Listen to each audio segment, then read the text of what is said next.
Adam Ross.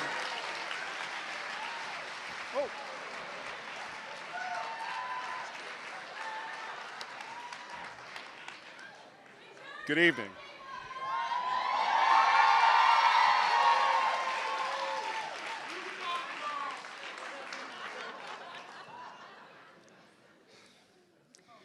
Gay, vegetarian, pro-choice Jewish Republicans unite.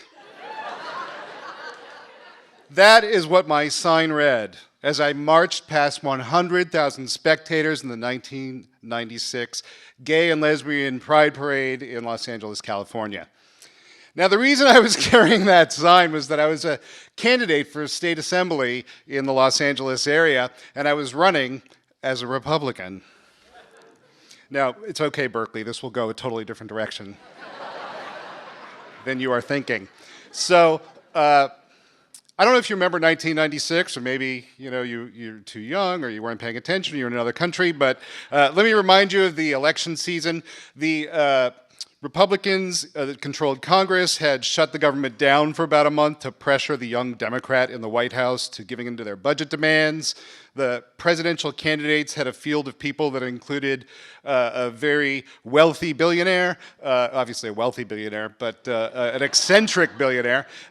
There was a black man that didn't seem to really like black people.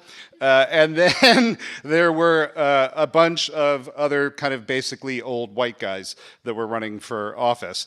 And all of them were promising that if they got elected, they would take America back from the Mexicans and the feminists and the queers. And so, oh wait, that was the 2016 election. No, it was 1996. Well, actually, it could have been any of them lately. They all just seemed to run together. So I was very concerned about that, and some of my friends were too, and I knew some gay Republicans, and we were talking about that somebody really had to do something, or God knows where we could all end up. So they suggested that I run for the state assembly in my district as a Republican. And the thing that was weird about that was that I had been a gay, vegetarian, pro-choice Jewish Democrat until that point. But,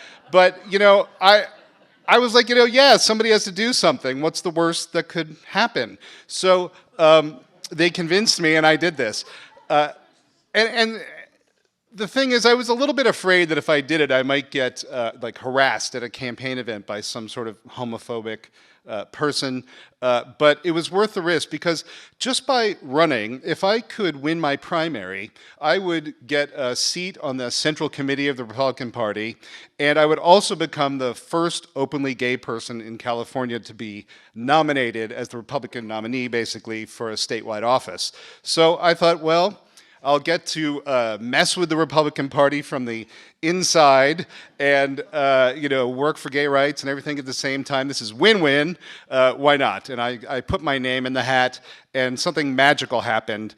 Nobody else ran for the Republican seat.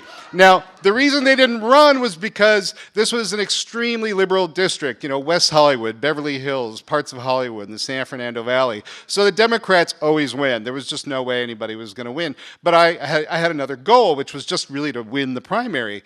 So, very quickly, all of a sudden, we realized I've won the primary. And then then this is great. I don't mean to give the ending away, but then the campaigning starts. And that's when I really discover some of the most fun for me, which is that I get to go to these groups like the Daughters of the American Republic and the Veterans of Foreign Wars and the Assorted Chambers of Commerce and give them my stump speech. And, I didn't say anything I didn't believe in. I just, kind of would spin it slightly differently. So I would go to these groups of mostly older conservative voters or, wealthy voters, usually the same thing. And I'd give them this speech and I'd tell them my platform included things like, if I get elected, I will decriminalize drugs so that we can lower the taxes so you don't have to pay for putting all these people in jail. And if there's one thing these people hated more than illegal drugs, it was paying taxes. Right? So you could just see their little brains having meltdowns right there because they just didn't know what to do. And some of them would come up to me after my speech at these events, and I was always afraid somebody was going to say something about, you're a homo or whatever it was. But they always liked me, like this little elderly person would come up to me and say, I don't really understand what you were saying about those drugs, but I like you, and I'm going to tell my friends to vote for you. And so that's pretty much how it went. Well, flash forward, through 6 or so months of campaigning, I lost the election. The Democrat won. It was 70%, Democrat district. There was no way I was going to win. And then I got on the central committee where I could actually start to influence the party. And that's what was my real goal, if you remember that. But what I really quickly discovered there was that there were really just so few people like me and so many people of what we would now call the alt-right. Back then we just called them the right. And these are the kind of people that they were really better suited for occupying a bird sanctuary or joining a doomsday cult, not exactly running, the party of the mainstream party in America. But they were the majority of people on the committee, so we weren't really going to get anything done. And that was really profoundly disappointing to me, because I thought if I got in there and then there were other people, we could get together and do something. So when I first started running, oh, and by the way, so at that point I just kind of faded away, and the last Republican I voted for in a general election was myself. When I first ran, I think I mentioned that, like the thing I was most concerned about was that somebody would yell out "faggot" at one of my campaign speeches, but that never happened. I'd miscalculated.